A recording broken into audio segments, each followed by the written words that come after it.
Hello,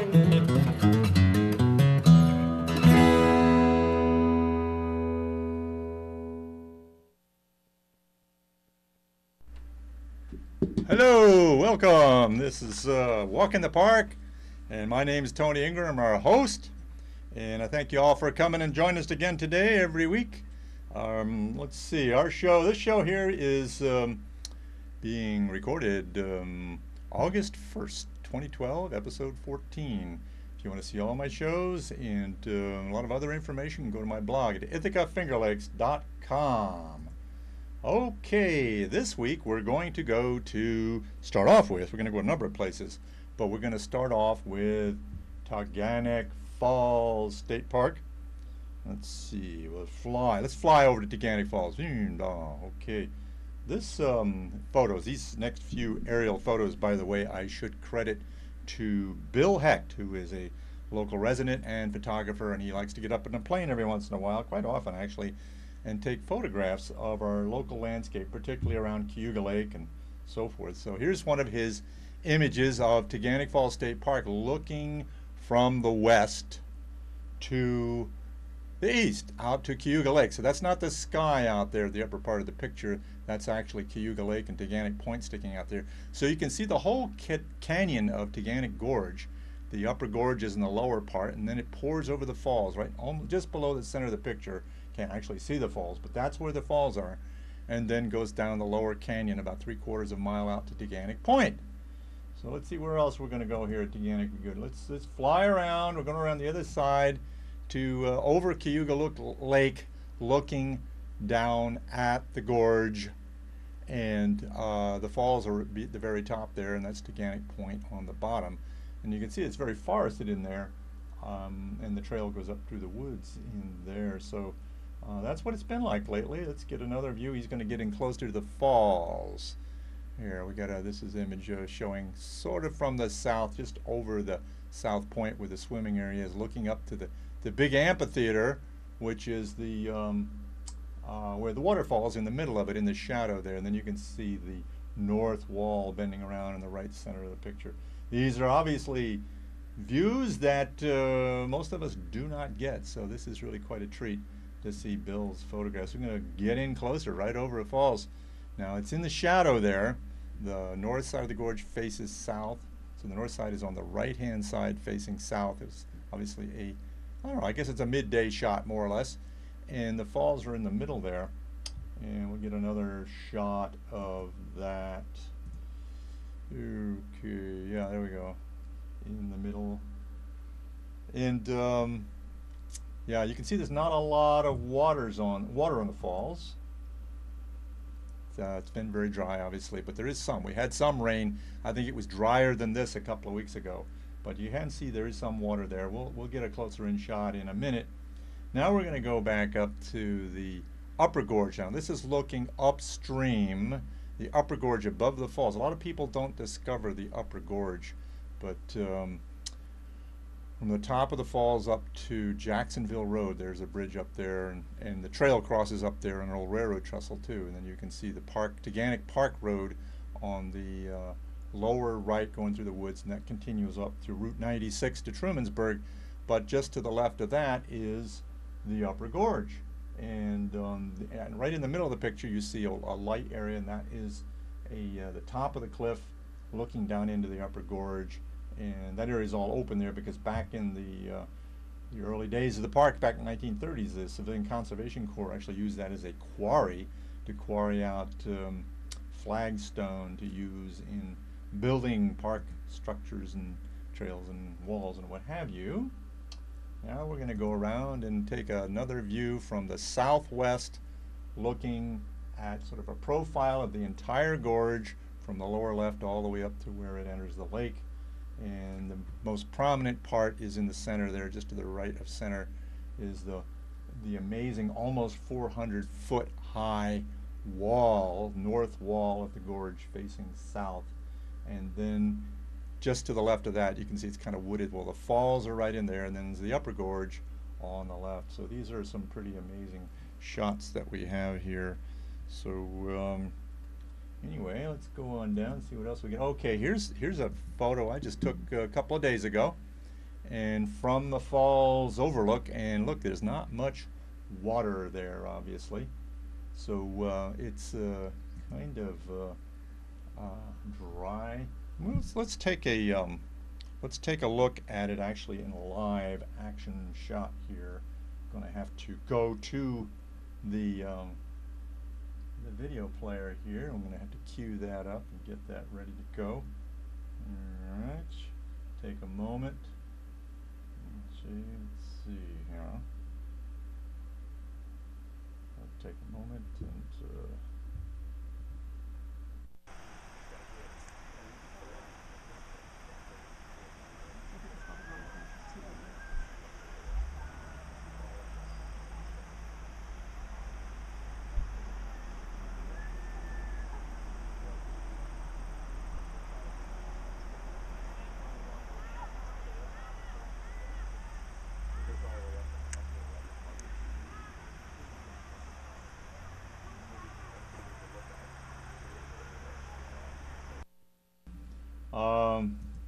yeah, I'm going to show you another shot or two.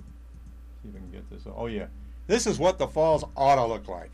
We took this a few years ago from the overlook to have enough water on it, and this is what of course, the visitors are coming to see, and they're pretty disappointed, obviously, these days to see not so much water, although it still is an impressive spot. So, all right, let's see where we're going to go next. Take another trip here. We're going to stay in the neighborhood of Taughannock Falls State Park. We're actually just going to go upstream a little bit and over to Trumansburg. Smith Woods. This is a very old growth forest. It's actually, I'll take a picture here, jump up here. Got some stuff that I can read about it actually here. Now, if you look at the at this picture on the right center, and just below the right center, you can see an ellipse going around. Well, that is the Trumansburg Fairground, and that's their track there. And of course, that's where the Grassroots Festival was last month. And just above that is this green area, and that's the what's called Smith Woods. So I'll read a little bit about it to you. Smith Woods is a magnificent, diverse tract of all. This is from a press release from fingerlakes1.com. It's actually written on April 24th, 2009. So anyway, Smith Woods is a magnificent, diverse tract of old-growth forest located across from the fairgrounds, just south of the village of Trumansburg. Okay, so south is right in this picture. Some of the trees are, let's see, some of the trees are more than 200 years old, with a recently fallen hemlock dating back to 1663. The earliest records, 1817, indicate that the tract was owned by Nickel Halsey, a U.S. congressman who built a grist mill along Taughannock Creek. Mr. Halsey cleared lots of land south of Trumansburg, but for some reason, Smith Woods was left mostly intact. Halsey eventually sold the land to the local bank for debt repayment. After a few years, it was purchased by Henry Smith, a wallpaper manufacturer from New York City who vacationed in the area. There's another tree there. When Smith died, he passed the tract on to his son, Arthur A. Smith, who did not wish to vacation the area but was a conservationist. He established a trust and sold the land to the trust for $1 in 1909. Let's see.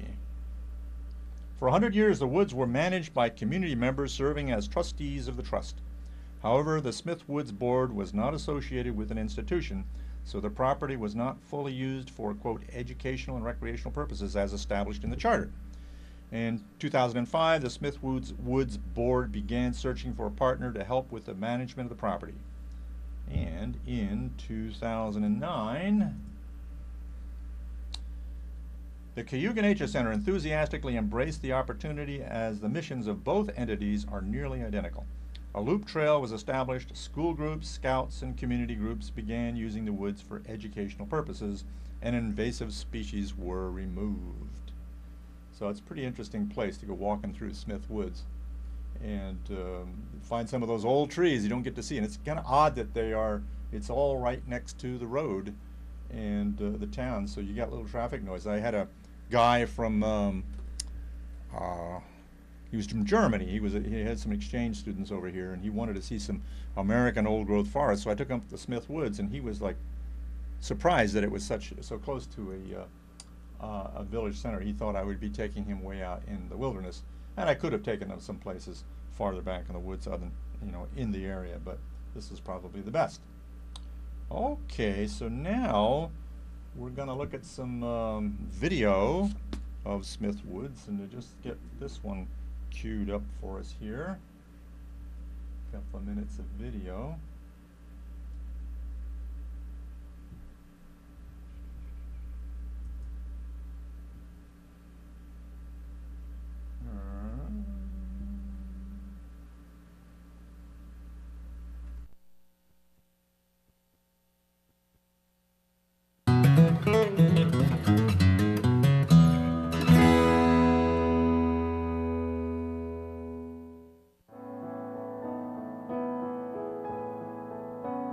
Smith Woods is a 32-acre preserve of old-growth trees on the edge of the village of Trumansburg, New York.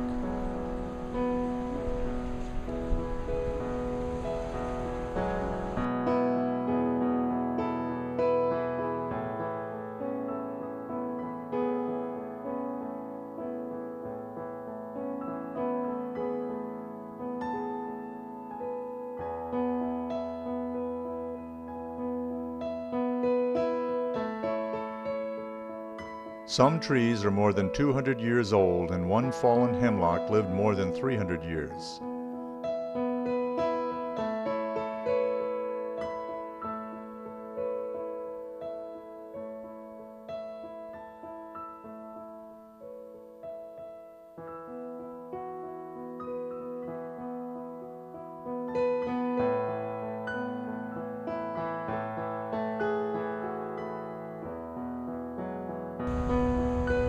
Because old forests like this are so rare, they are important places for scientists to study the ecology of our original forests in order to know what a normal, fairly undisturbed forest is.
An old white pine stands above the hardwood forest canopy.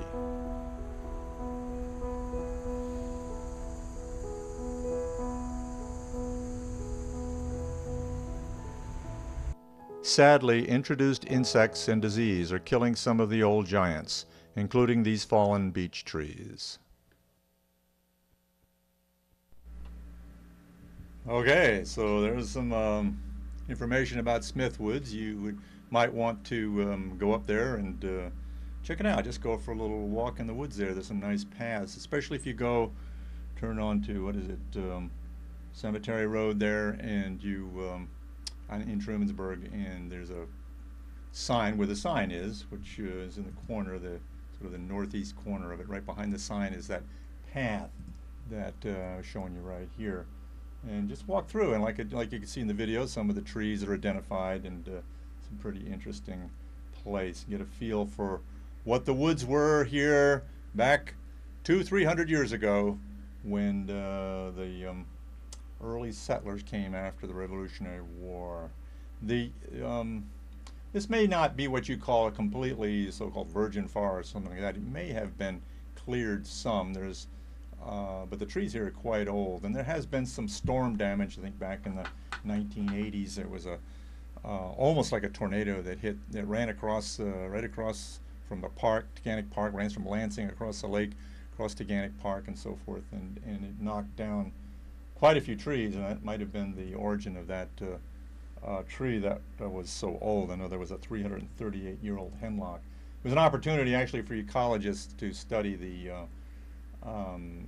the history of the forest by looking at the growth rings and see when there had been fires or had been storms and so forth that knocked down trees, and also to age some of the trees. So some years ago, Peter Marks at Cornell and some graduate students did that. So anyway, pretty interesting spot. Okay, so let's go to Cayuga Lake. This time we're going to go to Cayuga Lake, out to Cayuga Inlet actually. There we go. So this was a couple of weeks ago. I was on a trip. I work on the Taughannock tours, the MV handle, floating classroom sort of thing. You may see that at the farmers market. And we were heading up the lake to King Ferry area to pick up a group for the day. And it was a beautiful, placid morning. So I took some pictures off the bow of the boat as we were going north, just at the end of Cayuga Inlet. And that's the lighthouse that you see at the end of, let's get a little closer here, a little bit closer. Actually, there's two lighthouses there. And that jetty comes out from the right, comes out from the, what they call the Cornell Biological Station. It's just north of the Newman Golf Course. And people walk out to the lighthouse and hang out and fish and so forth and get closer and closer to it. And look how still it was. It was really beautiful, nice reflections. Actually, this lighthouse and the other one were built in 1899 to help boats find their way into the channel, because it's very shallow in the south end of the lake. So the channel, which has been open to boating since the 1820s, needed some direction. And as a matter of fact, if you miss the channel, and if you're a boat of any size, you may end up stuck in the mud. So at night, when you're coming in, you need this. So now here's a coming closer, obviously, and you can see both lighthouses. And beautiful reflections. And then as you move along, they start to apparently move apart and open up to the open lake. So it's very lovely. That wall, by the way, let's go back to this wall. That wall was built to keep, on the other side of the wall actually is the water that comes in from the mouth of Fall Creek. So the wall was built to keep the silt from Fall Creek from getting into Cayuga Inlet, which is what we're in here, and filling it in, because Cayuga Inlet is a navigable waterway, whereas Fall Creek is not particularly so. But both of them are large streams and contribute a great deal of water to the lake. Coming right up next to the, I like to call this lighthouse the Leaning Tower of Ithaca. Now we'll look at the red lighthouse, which you keep on the right when you're coming back in. That's the very bow of the handle, the MP handle. And then closer up to the red lighthouse. And there's actually another wall just to the left of the lighthouse, but slightly submerged. You can't really see it. Maybe we'll get a view of it here. But here comes my favorite picture from this series, the distortion of the lighthouse by the rippling in the water. Now looking back, now you may be able to make out on the very left center of this picture, you may be able to see some, those are probably gulls over there that are on the top of the slightly submerged wall. So there's two walls there, but for some reason this one is not above the water, perhaps allowing water to pass over it. Maybe that's the intention. I'm not sure. So that was a nice little trip to the lighthouses. Okay, so we're back here in Studio Land, and let's see where we're going to go next. I'll take us somewhere next year. Oh, let's go to another place that you might not consider a park, but really serves as a park at times. Here, we'll get back in Bill Heck's airplane again here, looking down on Cornell University. And that's the Arts Quad in the very center of the picture. And look at all the, and then the live slope just above that. So that's looking from the northeast to the southwest over Cornell. And look how dry the lawns are. And I'm sure we've all noticed the lawns are drying up, but you can really see it in this aerial picture. Well, the reason I'm going here is because the Arts Quad has been used for some public events this summer, as it is every July. And what we're going to look at their summer concert series. Let's see here. So I will be queuing that up here momentarily. Get that ready to go.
Okay. So that was El Rumbón, which is obviously a group that plays Latin music, salsa, and other music from the Caribbean and from Central America and so forth. So they were a lot of fun. They were there last week. And August, let's see, 3rd, I think, Friday, August 3rd, will be the final concert of the season, the Horseflies, which are an amazing group as well. So if you haven't been to the concerts there, or if you have, go check out the final one. It's a lot of fun. 7 o'clock, I think they start. Although some of the showings of this show will be after that final concert. But of course, there's other concerts going on in the area. Taughannock Falls on Saturday nights at 7:30, and then down on the Ithaca Commons, I think it's 6 to 8 every Thursday through the rest of summer, at least through August, maybe early September. Okay, let's see, where can we go now? Oh, we're going to go back to a state park here. I'll get ready for doing that. But I want to zoom in on my state park hat. There, I used to work, let's see, get that. There, New York State Office of Parks, Recreation, Historic Preservation. I used to work for them for many, many years. I was in charge of environmental education, and I saved one of my hats. I retired from there a few years ago, and I saved one of my hats for occasions just like this one. And so I have a lot of different hats, so I try to wear one if I have one that's appropriate each week.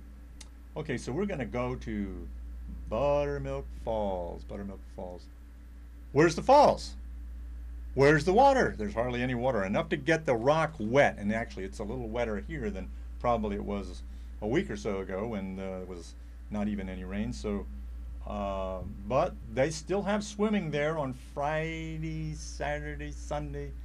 And usually, I talked to the person at the gate, and they said, well, it's usually just in the morning because there's so little water flowing through there that in the morning people go swimming, and then sometime probably early afternoon or something, they have to shut it down just to the wading area because it gets so much silt stirred up by the swimmers that that you can't do it anymore. It's not safe. They have to be able to see. The lifeguards have to be able to see you in the water, and if it gets too turbid, then they can't have it open. So, and just to right next to this is the downstream side of that pool where it goes under the footbridge.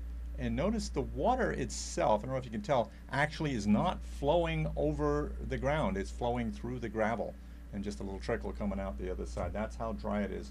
And I've seen that in a number of places lately where the water is just going through the gravel.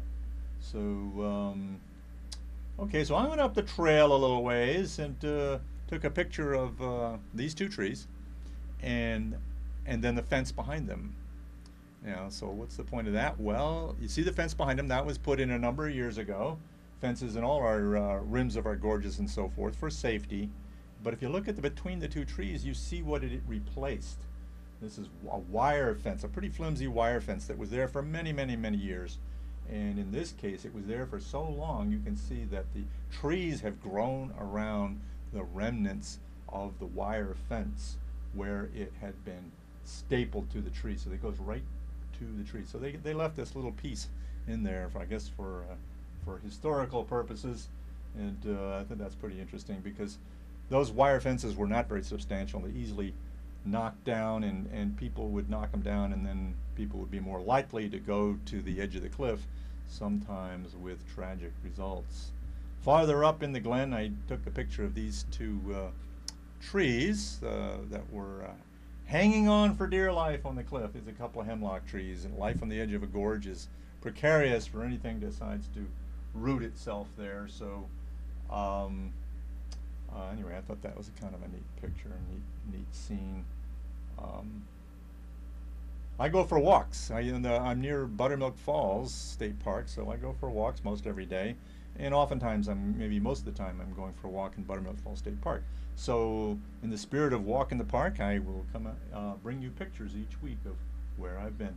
Let's see now. Here's the pool, one of the pools in the upper gorge. You can see there's very little water coming over in the upper right there into this amazing pool. Let's see what else we have here. The lack of water does reveal some of the features in the bottom of the stream. For instance, these couple of little potholes in the upper and left part of the picture here, you wouldn't normally see when the water was really flowing, but probably rocks have gotten in there and rolled around when the water is much more powerful and have polished out these weird little potholes. And then one last one here from Buttermilk Falls. This is up around Pinnacle Rock, which is on the left, and then reflections and so forth. I thought that was kind of a neat picture. So we're running down on time here now. We don't have much more, so I'm just going to show one more picture here, maybe two. This is down in the Blue Ridge Mountains in North Carolina. Now, we brag about our waterfalls around here, but look at the height of this waterfall. It says Glassmine Falls, over 800 feet high. Look at the elevation there is almost a mile above sea level. So, and then this is a photograph of Glassmine Falls on the other side of the valley there on the cliff. I'm sure that's only part of it. Well, we're running out of time here now, so I want to thank you all for joining me here, and we'll see you next time.